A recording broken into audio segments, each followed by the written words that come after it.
Commissioner,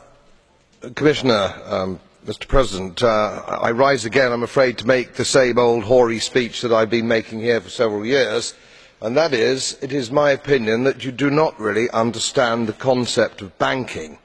All the banks are broke. Bank Santander, Deutsche Bank, Royal Bank of Scotland, they are all broke. And why are they broke? It isn't an act of God. It isn't some sort of tsunami.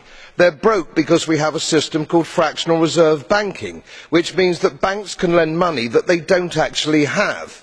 It is a criminal scandal, and it has been going on for too long.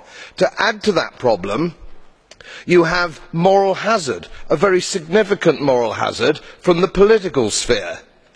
And most of the problem starts in politics and central banks, which are part of the same political system.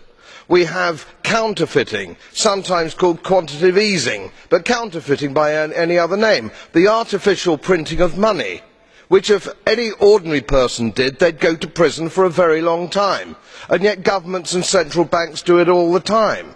Central banks repress the amount of interest that rates are, so we do not have the real cost of money. And yet we blame the retail banks for manipulating LIBOR. The sheer effrontery of this is quite astonishing. It is central banks that manipulate interest rates, Commissioner. And plus, underneath all this, we talk loosely, in a rather cavalier fashion, do we not, about deposit guarantees. So when banks go broke through their own incompetence and chicanery, the taxpayer picks up the tab. It is theft from the taxpayer. And until we start sending bankers, and I include central bankers and politicians, to prison for this outrage, it will continue.